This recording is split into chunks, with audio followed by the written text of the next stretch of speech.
Al comienzo de 1936 es evidente el fracaso de los gobiernos de derechas. El presidente de la República disuelve las Cortes y convoca elecciones para el domingo 16 de febrero. La propaganda, en sus múltiples manifestaciones, invade las ciudades.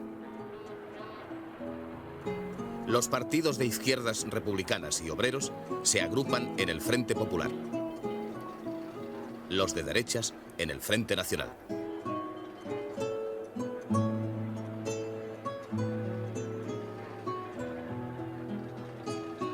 También existe un centro débil compuesto por varios partidos minoritarios.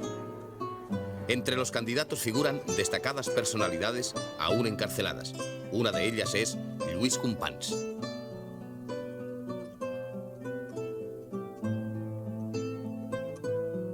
Dolores Ibarruri, la pasionaria, figura en la candidatura por Oviedo del Frente Popular.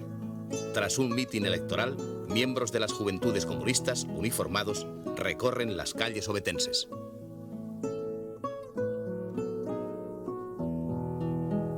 La CEDA da a su campaña un mensaje claramente antimarxista, muy crítico con la democracia y propenso al autoritarismo. La izquierda la contrarresta con cartelones satíricos que atacan por igual a Lerroux y a Gil Robles. La campaña electoral tiene una técnica muy moderna, en la que se movilizan todos los medios de comunicación de masas. A menudo, los mítines de uno y otro signo transcurren en un clima de crispación. El nuevo embajador británico, Sir Henry Chilton, asemeja este clima al que reinaba en Rusia antes de la Revolución. Londres y Washington están inquietos.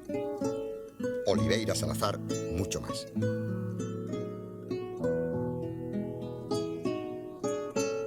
El 16 de febrero de 1936 se celebran los comicios.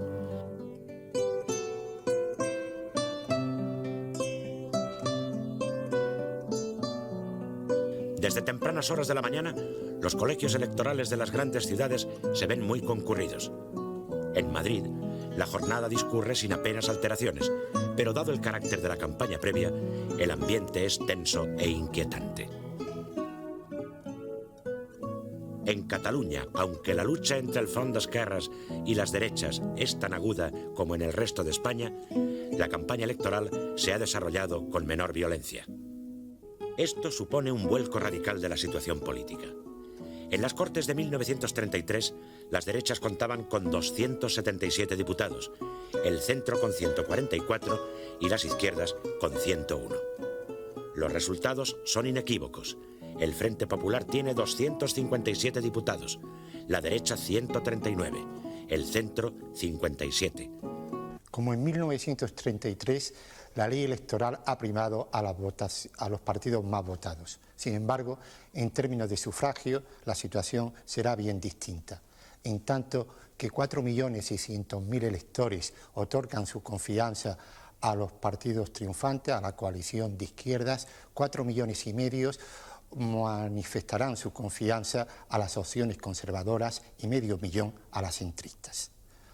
Puestos a explicar este viraje con relación a las elecciones de 1933, la mayor parte de los estudiosos creen encontrar la causa de ello en la consigna de los dirigentes anarcosindicalistas de votar a sus afiliados, por cuanto un triunfo de las candidaturas de izquierda supondría una amnistía que a su vez implicaría la liberación de un gran número de sus militantes encarcelados a consecuencia de la sublevación de octubre de 1934.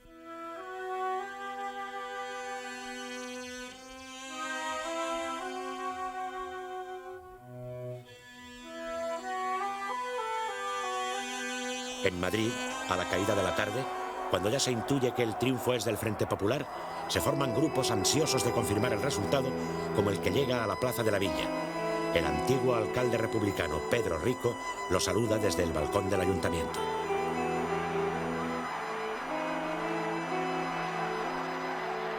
Manuel Azaña, cuyo liderazgo de las izquierdas nadie discute, es el gran vencedor de la jornada.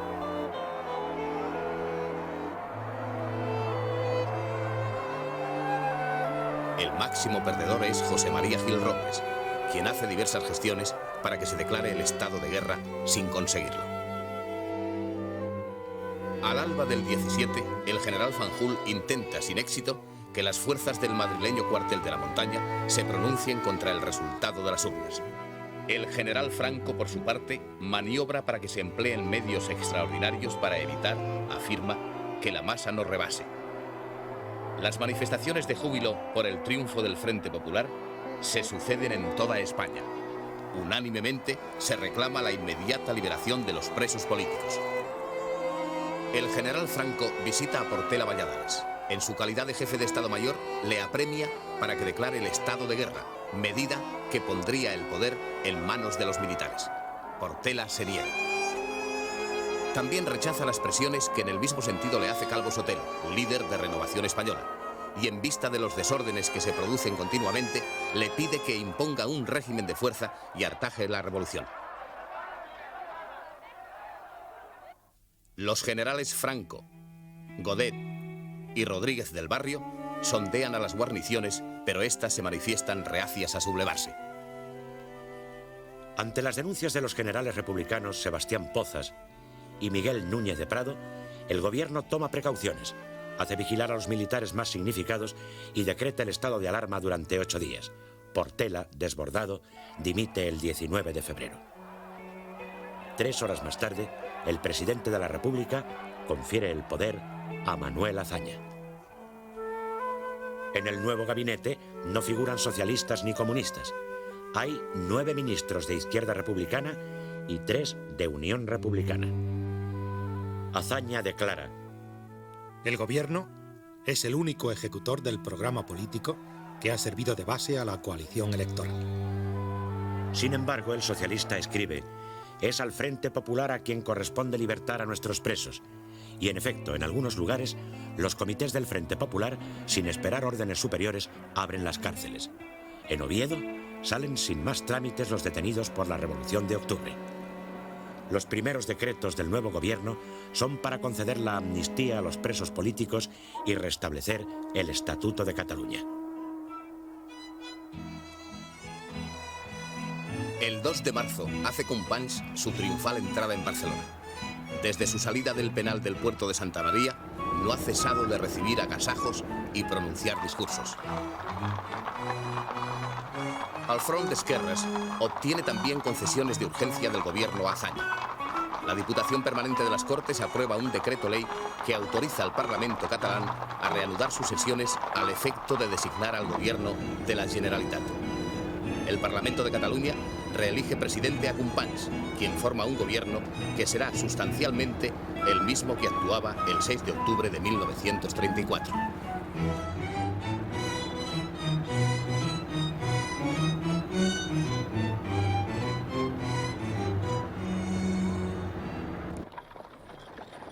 La escena internacional se encrespa. El 7 de marzo, el ejército alemán cruza el Rin y ocupa su orilla izquierda, que había quedado desmilitarizada por el Tratado de Versalles. Es un desafío de Hitler a Francia. Horas después, ante un parlamento enardecido, el Führer proclama hipócritamente: no tenemos más reclamaciones territoriales en Europa. Alemania nunca romperá la paz.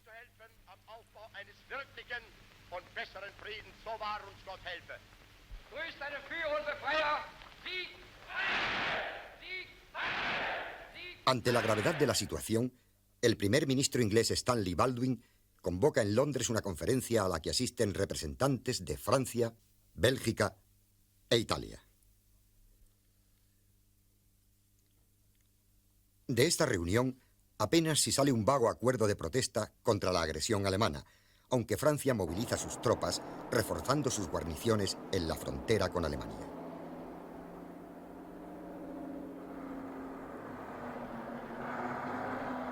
Estos hechos se interpretan como un signo de debilidad de las democracias europeas.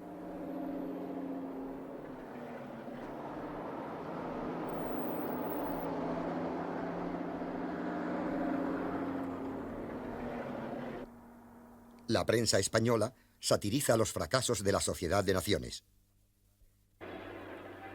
Los diplomáticos norteamericanos en Madrid temen, mientras tanto, que el Kremlin acentúe su influencia en España. El triunfo del Frente Popular suscita grandes esperanzas en los campesinos. Los yunteros de Extremadura, expulsados en 1935 de las tierras que trabajaban en usufructo, son autorizados a explotarlas de nuevo. Pero los campesinos se impacientan y antes de que se cumplan los trámites legales, toman por la fuerza lo que la ley les promete. Sin esperar a más, 60.000 jornaleros ocupan 3.000 fincas en Extremadura. El gobierno legaliza las ocupaciones y adopta nuevas medidas que irritan y atemorizan a los propietarios y contribuyen a radicalizar su actitud frente a la República. Otra cuestión que aborda el gobierno Azaña, nada más tomar posesión, es la de combinar los mandos militares para situar en destinos secundarios a quienes no merecen su confianza. El 21 de febrero cesa a Franco como jefe del Estado Mayor y se le nombra comandante militar de Canarias. Al despedirse de Alcalá Zamora y de Azaña, les previene sobre el peligro de una revolución comunista.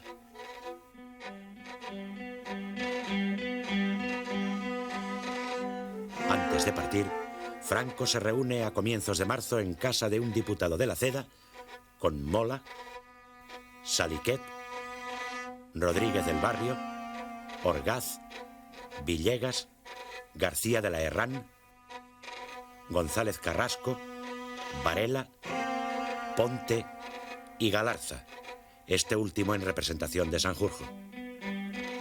Se acuerda, por indicación de Franco, pronunciarse el 20 de abril sin ninguna etiqueta concreta. También se aleja de Madrid al general Godet, a quien se destina a la Comandancia Militar de Baleares. El general Mola, que manda las fuerzas de Marruecos, es enviado a Pamplona. La UME, Unión Militar Española, organización antirrepublicana, se dedica a aunar voluntades con vistas a un golpe de fuerza.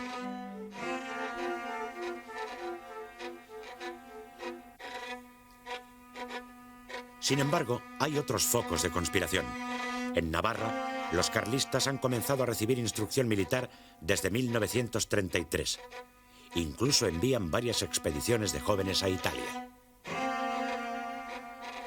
Importan armas por Portugal y montan rudimentarias fábricas de granadas de mano. También improvisan modestos campos de entrenamiento e instrucción. Cuentan con las Margaritas, que confeccionan uniformes, banderas y guiones.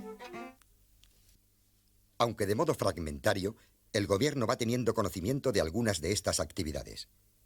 El ministro de la Guerra, general Carlos Masquelet, recibe informes de la Unión Militar Republicana Antifascista, organización privada de militares partidarios del Frente Popular. Otra preocupación del gobierno Azaña es el deterioro del orden público. Desde poco después de las elecciones se ha agravado la ola de pistolerismo callejero. El 12 de marzo, en una refriega con jóvenes socialistas, mueren un estudiante falangista y otro tradicionalista. Al día siguiente, grupos de izquierdas asaltan e incendian el diario La Nación, antiguo órgano oficioso del dictador Primo de Rivera. La misma suerte corre el diario Ideal de Granada, de línea marcadamente católica. No son los únicos incendios.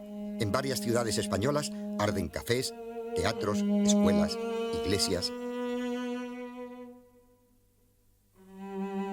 Grupos derechistas, por su parte, atacan el domicilio de Largo Caballero y la casa de Eduardo Ortega y Gasset. El 13 de marzo, unos falangistas atentan en Madrid contra el catedrático de Derecho Penal y diputado socialista Luis Jiménez de Asúa, quien resulta ileso. Las balas hieren de muerte al policía de su escolta, Jesús Gisbert. Al entierro asisten numerosas personalidades republicanas.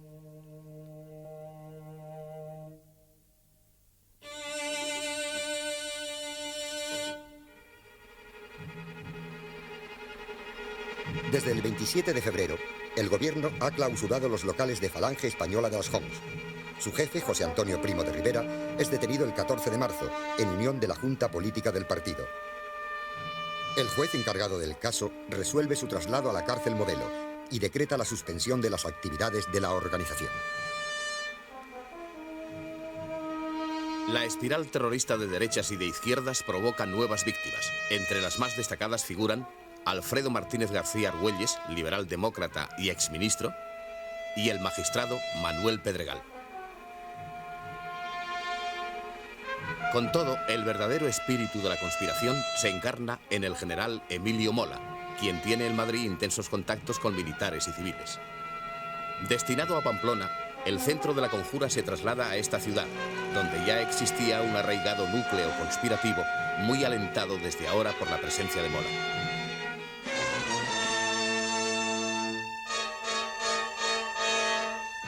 El general Juan García Gómez Caminero, tras una visita de inspección, sugiere al ministro de la Guerra la conveniencia de relevar al conspirador, pero este es mantenido en su puesto.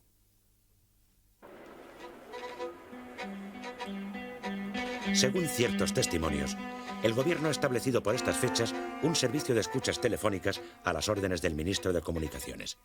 Se intervienen las llamadas de distinguidos miembros de la oposición.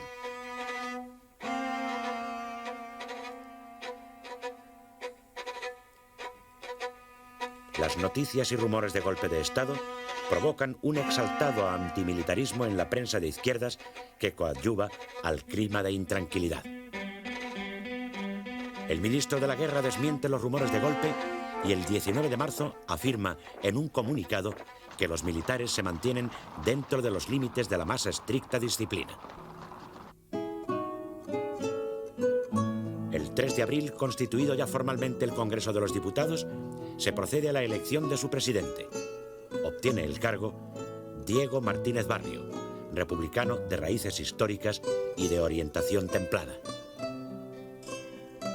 El presidente de la República, Niceto Alcalá Zamora, quien ha intentado una política de centro, no ha satisfecho durante su mandato ni a las derechas ni a las izquierdas, y es criticado por ambos bandos por su excesivo personalismo. El propio Azaña no recata su desdén hacia el presidente. En este ambiente adverso a Alcalá Zamora, la minoría socialista promueve una acción orientada a sustituirle. Basándose en una interpretación discutible de la Constitución y con el apoyo de los partidos del Frente Popular más el del PNV, consigue que sea destituido. En la votación, las derechas se abstienen y abandonan el hemiciclo con el fin de que la responsabilidad recaiga exclusivamente en los promotores de la excepcional iniciativa, que triunfa por amplio margen. Es el 7 de abril de 1936. Corresponde asumir provisionalmente la presidencia de la República a Diego Martínez Barrio, por ostentar la de las Cortes. Una semana después de la destitución de Alcalá Zamora, se conmemora el 14 de abril con un desfile militar en el madrileño Paseo de la Castellana. En el curso de la parada, un grupo ultraderechista hace estallar unos petardos junto a la tribuna presidencial y da lugar a numerosos altercados seguidos de alborotos y disparos.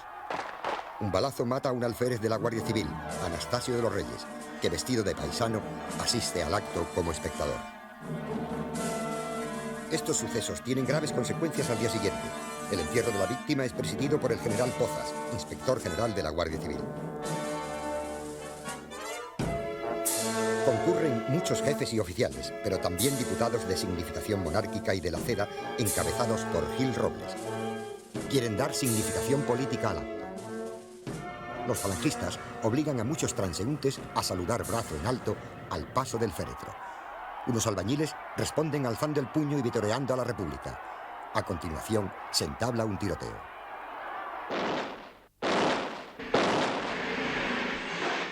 El cortejo sigue un largo recorrido que no se ajusta al señalado por la Dirección General de Seguridad.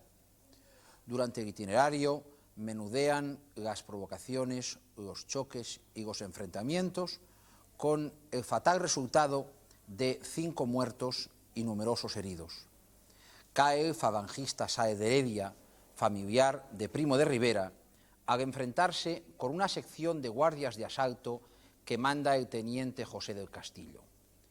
Tan trágicos acontecimientos expresan el clima de violencia que impera en la primavera de 1936. Reflejan la honda fractura que va produciéndose en parte de la sociedad española dividida en dos bandos cada vez más inconciliables. Al día siguiente, la CNT declara una huelga general de 24 horas protestando por lo ocurrido, pese a las garantías del gobierno de castigar a los culpables. Aunque no le secundan las demás organizaciones obreras, los fenetistas consiguen paralizar la vida en Madrid.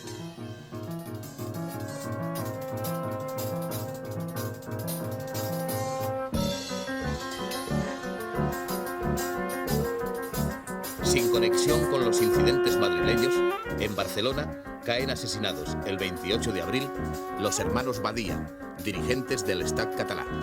Ha sido una represalia de la FAI por la dura campaña desplegada 2 años antes por Miguel Badia para acabar con el pistolerismo mientras fue responsable del orden público. Por las mismas fechas, los gobiernos norteamericano y británico reciben numerosos despachos y telegramas de sus agentes consulares y diplomáticos destacados en España, en los que se llama la atención sobre la evolución de la situación española hacia lo que se caracteriza de subversión comunista. Son informes que caen en terreno bien abonado, dado la obsesión antisoviética de los anglosajones, que contemplan un tanto distorsionadamente la evolución de la situación española. Mientras ocurren los luctuosos sucesos de Madrid y Barcelona, en los cuarteles de Pamplona sigue urdiéndose la trama de la conspiración. Una de las adhesiones más notables que recibe Mola es la del general Gonzalo Queipo de Llano, inspector general de Carabineros. Llega a la ciudad el 15 de abril de un modo natural, como cumpliendo las obligaciones de su cargo, y su entrevista con Mola es en apariencia una visita de cortesía. Queipo de Llano se sublevó contra la monarquía en 1930. Represaliado y pasado a la reserva, fue el primer capitán general de Madrid con la República. Consuegro de Alcalá Zamora, goza fama de republicano. Eso hace más significativa su alineación con los conjurados. Aunque Mola cautamente le niega estar dispuesto a sublevarse, toma buena nota de la favorable disposición de Queipo.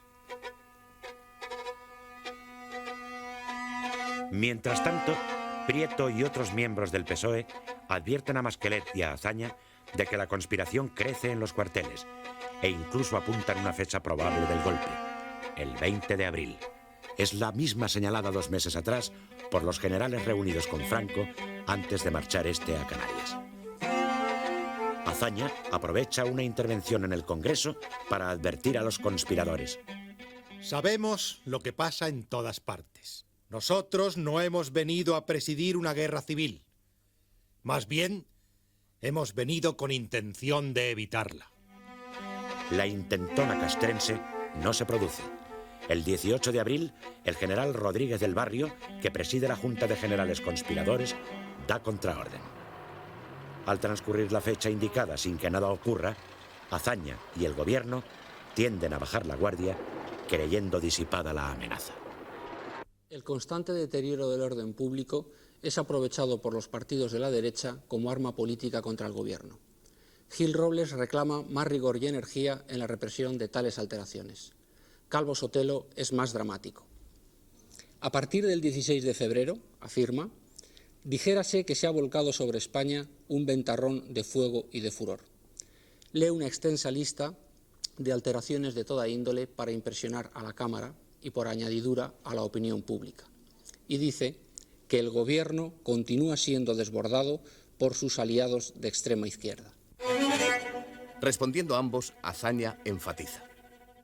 Nadie puede pintar con bastante crudeza y vigor, no digo la contrariedad, la repugnancia del gobierno, delante de ciertos hechos que se producen esporádicamente en España. Nadie puede dudar de los desvelos del gobierno por impedirlos o por reprimirlos.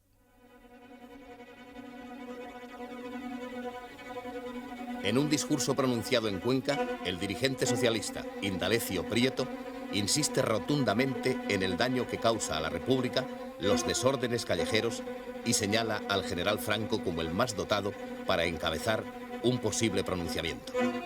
No justifica los desmanes, pero los explica como una consecuencia de la represión de octubre. Lúcidamente Prieto alerta. La convulsión revolucionaria, con un resultado u otro, la puede soportar un país. Lo que no puede soportar es la sangría constante del desorden público, sin finalidad inmediata. Lo que no soporta una nación es el desgaste de su poder público y de su propia vitalidad económica, manteniendo el desasosiego, la zozobra y la intranquilidad. Mientras tanto, el Partido Nacionalista Vasco, que ha ido distanciándose de los tradicionalistas y del resto de la derecha, bajo la dirección de sus jóvenes líderes, José Antonio Aguirre y Manuel Irujo, ha tejido relaciones de cooperación con Esquerra Republicana de Cataluña y con los socialistas. Ello le permite aproximarse al gobierno, presentando en las Cortes su proyecto de estatuto. Prieto lo defiende. Calvo Sotelo lo ataca tildándolo de separatista. Pero a finales de junio, casi la totalidad de los artículos del proyecto están aprobados en comisión.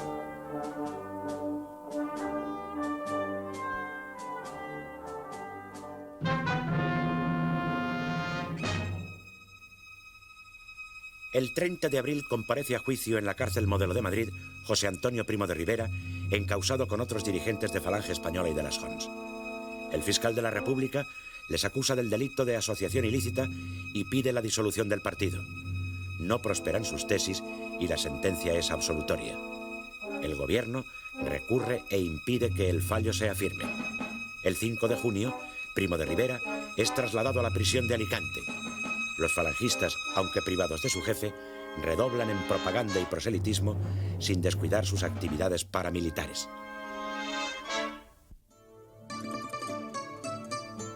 En la extrema izquierda, los anarcosindicalistas se reorganizan y unifican. El 1 de mayo inicia sus debates en Zaragoza el Congreso Extraordinario de la CNT. Sus delegados representan a casi 1 millar de sindicatos con más de medio millón de afiliados. Las conclusiones son decididamente revolucionarias. Para que sea una realidad efectiva la revolución social, hay que destruir completamente el régimen político y social que regula la vida del país.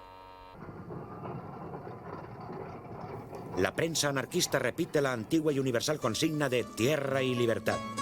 La CNT pretende anticiparse a los afanes revolucionarios de socialistas y comunistas. Santiago Carrillo, secretario de la Federación Nacional de Juventudes Socialistas, y Trifón Medrano, secretario general de la Juventud Comunista, gestionaron desde marzo la unificación de ambas, que adopta el nombre de Juventud Socialista Unificada. Sorpresivamente, la nueva organización se encuadra en la Internacional Juvenil Comunista. Su primer acto público estriba en participar en el desfile madrileño del 1 de mayo. Encabezan este desfile multitudinario Francisco Largo Caballero, cabeza visible del ala más radical del socialismo, el secretario general del Partido Comunista, José Díaz, y Santiago Carrillo. Es esta la primera movilización de masas que organizan los partidos y sindicatos obreros después del triunfo del Frente Popular y se ha convocado apelando a la unidad del proletariado. La respuesta de la multitud congregada hace ver que tal unidad parece un hecho. El líder que suscita mayor entusiasmo popular es Largo Caballero. La novedad de la jornada consiste en el desfile de las milicias socialistas que ya hicieron acto de presencia el 14 de abril, uniformadas y encuadradas.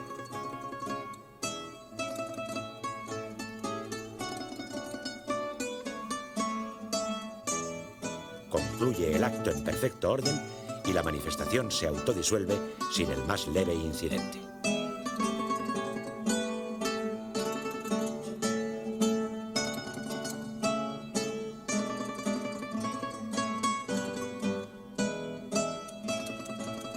Tan gran demostración de masas causa honda desazón en los sectores más conservadores de la sociedad, ya de por sí muy conturbados por la actitud cotidiana de las organizaciones obreras. Los gritos, las consignas, la presencia de elementos armados y el nutrido gentío que se congrega en las calles es utilizado por la prensa y los sectores derechistas como anuncio de una revolución inminente. Los núcleos conspiradores tanto civiles como militares, aprovechan este clima creado tras la manifestación del 1 de mayo para dar un nuevo impulso a la conspiración. Sus sectores más extremistas piensan incluso en emprender inmediatas acciones de castigo. Una semana más tarde, el capitán de ingenieros Carlos Faraudo, instructor de las milicias socialistas, es asesinado por falangistas. En su entierro, el teniente coronel Julio Mangada, significado miembro de la Unión Militar Republicana y Antifascista, exige del gobierno más energía en la represión de las provocaciones fascistas y reaccionarias. En la primavera de 1936, muchos españoles de talante moderado viven angustiados al ver amenazada la paz social por el enfrentamiento de los intransigentes de todo signo. Observan con temor el deterioro del sistema político y van haciéndose receptivos a soluciones de fuerza que restablezcan el orden como principio esencial e irrenunciable de la convivencia.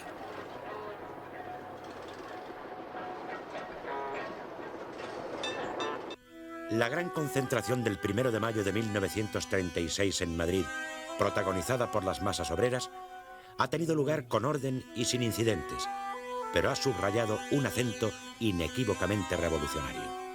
Deja una estela de inquietud y zozobra en aquellos núcleos sociales que por su extremo conservadurismo se sienten directamente amenazados.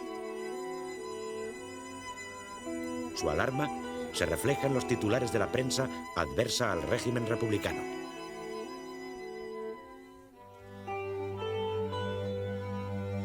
A su vez, los periódicos más izquierdistas califican el 1 de mayo de paso adelante, decisivo en el camino de la revolución. Los temores británicos y norteamericanos por la seguridad de sus inversiones en España se acrecientan. Ello da pie a los enemigos de la República para pregonar que ésta ha sido desbordada por su izquierda de modo irreversible y que es urgente atajar el peligro.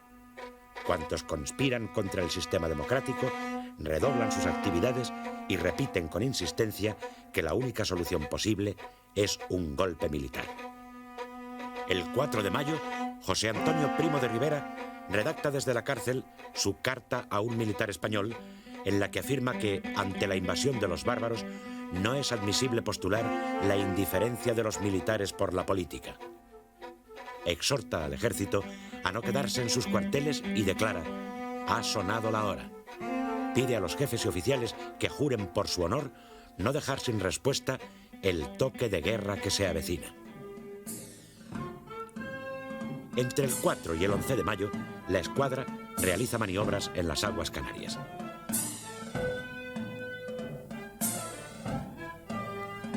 Durante su estancia en Tenerife, el vicealmirante Francisco Javier de Salas habla con el general Franco sobre el movimiento que se prepara contra el gobierno y concierta, en términos generales, la colaboración de la Armada.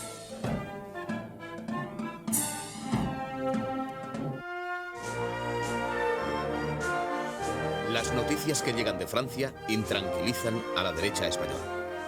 Las elecciones del 3 de mayo, al igual que las de febrero en España, enfrentan dos bandos antagónicos, fascismo y antifascismo.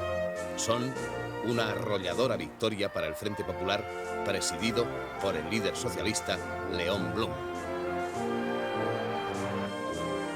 Los comunistas han contribuido al triunfo. No obstante, Maurice Thoré, su secretario general, anuncia que no pretenden entrar en el gabinete, aunque lo sostendrán con sus votos en el Parlamento. El 10 de mayo de 1936 se elige al nuevo presidente de la República. Como se esperaba, gana la votación Azaña, único candidato en el que se han puesto de acuerdo los partidos componentes del Frente Popular. Votan también a su favor la Lliga Catalana, los lerrouxistas, el PNV y otros grupos del centro y moderados. La CEDA lo hace en blanco. La extrema derecha se abstiene. Al día siguiente, el nuevo presidente jura el cargo ante las Cortes. El ascenso de Azaña a la primera magistratura del Estado lo aceptan, curiosamente, todos o casi todos los partidos políticos. A un sector de las derechas, Azaña les parece, entre todos los prohombres del momento, el más dotado para contener las presiones de la revolución. Sin embargo, algunos opinan que se ha cometido un grave error al llevar a Azaña a la presidencia y alejarle del gobierno.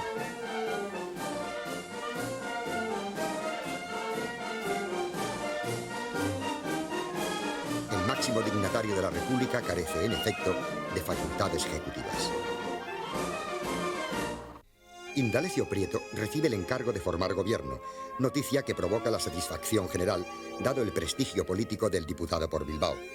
Muchos creen que un gabinete presidido por Prieto será más enérgico que otro compuesto simplemente por republicanos, sin por ello perder la moderación. Se piensa que al compartir los socialistas la responsabilidad gubernamental, se verán obligados a refrenar su ala revolucionaria, cuya presión sería agobiante para un gobierno republicano homogéneo. Pero el grupo parlamentario socialista, donde Largo Caballero tiene mayoría, se opone a que Prieto acepte la misión encomendada, y éste ha de renunciar el encargo.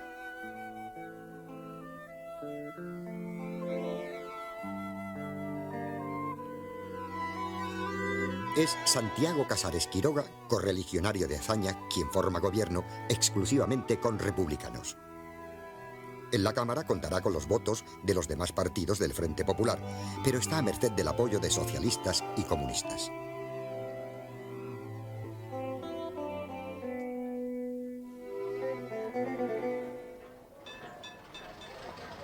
El 20 de mayo se alteran los planes de la conspiración.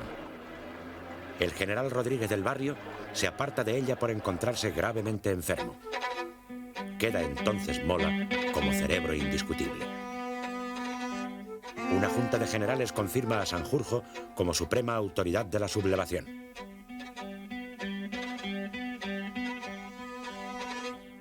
El comandante militar de Pamplona recibe el refrendo de Sanjurjo.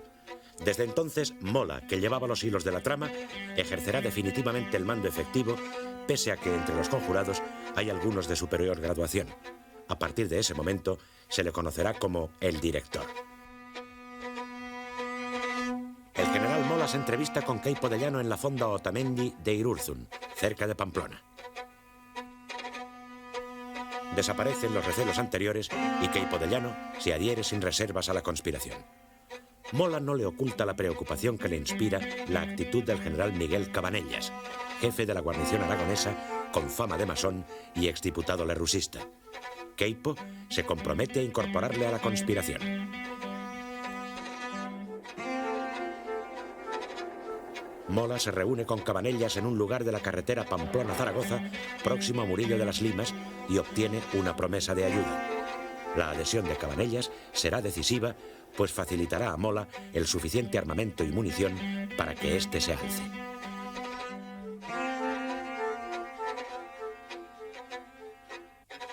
Mola recibe una carta de José Antonio Primo de Rivera escrita en la prisión de Alicante. En ella le ofrece su colaboración y la de Falange en pleno, sin condiciones. Lecumberri. En un robledal próximo a la población, Mola se entrevista con el general Alfredo Quindelán, a quien pide su activa colaboración que obtiene en el acto. Quindelán, pionero de la aviación militar en España, goza de mucho prestigio entre los pilotos conservadores. En la misma jornada, Mola recibe en la comandancia a José Luis Zamanillo, delegado nacional de Requetés. Zamanillo le entrega una nota con las condiciones que la comunión tradicionalista fija para participar en el pronunciamiento. El general considera las exigencias demasiado radicales, por lo que no hay acuerdo. Tampoco se consigue este en su entrevista con Falconde, celebrada en el monasterio de Irache.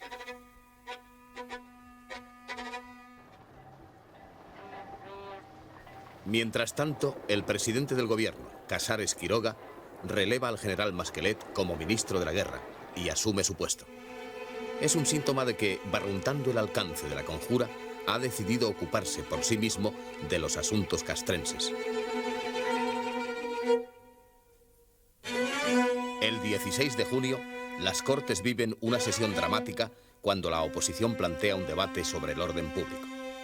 Gil Robles recuerda que la CEDA no ha regateado sus votos a la hora de procurar a los gobernantes los medios para salvar una posible situación de caos, pero afirma que el estado de excepción en manos del gobierno ha sido una arbitrariedad continua, un medio de opresión o un instrumento de venganza.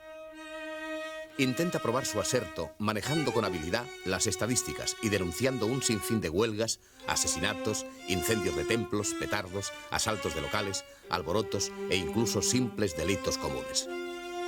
Calvo Sotelo, más contundente, dirige sus ataques no al gobierno, sino al propio sistema democrático parlamentario y a la Constitución de 1931. No creo que exista actualmente en el ejército español, cualesquiera que sean las ideas políticas individuales que la Constitución respeta, un solo militar dispuesto a sublevarse en favor de la monarquía y en contra de la República. Si lo hubiera, sería un loco. Lo digo con toda claridad. Aunque también sería loco el militar que al frente de su destino no estuviera dispuesto a sublevarse en favor de España y en contra de la anarquía si ésta se produjera. Calvo Sotelo es reiteradamente interrumpido por las protestas de los parlamentarios de la izquierda. El debate se desarrolla en un clima de gran tensión. Casares Quiroga responde a Calvo Sotelo. Le advierte del alcance subversivo de sus palabras. Después de lo que ha dicho su señoría hoy ante el Parlamento, de cualquier cosa que pudiera ocurrir, que no ocurrirá, le haré responsable ante el país. A Gil Robles le recuerda que quienes arremeten contra el gobierno son los mismos que durante 2 años han vejado, perseguido y encarcelado, creando un fondo de odio en las masas populares. Entre otros diputados interviene Dolores Ibárruri, la pasionaria. Recogiendo lo dicho por Casares Quiroga, manifiesta: para evitar el estado de desasosiego que existe en España, no solamente hay que hacer responsable de lo que pueda ocurrir a un señor Calvo Sotelo cualquiera, sino que hay que comenzar por encarcelar a los patronos que se niegan a aceptar los laudos del gobierno, a los terratenientes que hambrean a los campesinos, a los que con cinismo sin igual, llenos de sangre de la represión de octubre, vienen aquí a exigir responsabilidades por lo que no se ha hecho. En respuesta a Casares Quiroga, dice Calvo Sotelo: acepto con gusto y no desdeño ninguna de las responsabilidades que se puedan derivar de actos que yo realice. Y las responsabilidades ajenas, si son para bien y gloria de España, las acepto también. En el diario de sesiones no constan amenazas contra la integridad física del dirigente de Renovación Española. Sin embargo, Calvo Sotelo, al hilo del ardor de su discurso, pronuncia una frase que hace leyenda. Yo digo lo que Santo Domingo de Silos contestó a un rey castellano: Señor, la vida podéis quitarme, pero más no podéis. Y es preferible morir con gloria a vivir con vilipendio. A mediados de junio, Mola recibe un donativo misterioso y anónimo. 500.000 pesetas, unos 68 millones de hoy. Años más tarde, Gil Robles aclara públicamente el enigma. Ese dinero procede de los fondos electorales de la FEDA. A pesar de la adhesión a Mola, José Antonio Primo de Rivera duda de la sublevación militar que se prepara. Dirige una circular a los jefes de Falange Española, previniéndoles para que no se comprometan en confusos movimientos subversivos que se están desarrollando en diversas provincias de España, pues considera ofensivo para Falange que se le proponga participar como comparsa en un movimiento que no va a conducir a la implantación del Estado Nacional Sindicalista. Falange ha crecido y crece considerablemente, y su jefe no quiere que los militantes se comprometan a la ligera. Entretanto, Mola continúa anudando los hilos de la trama. En Pamplona, en un piso de la avenida de Carlos III, número 20, se celebra otra reunión con Cabanellas en la que se analizan las posibles actitudes de los mandos de la Guardia Civil. Puerto de Miguelchu. Se entrevista de nuevo con Queipo. Le da las instrucciones que ha de seguir la Armada en Cartagena y Cádiz, así como las destinadas a las fuerzas navales de Marruecos. Mientras tanto, se reúne en Madrid la Junta de Generales para reestructurar los planes del pronunciamiento. Godet se sublevará en Barcelona y González Carrasco lo hará en Valencia.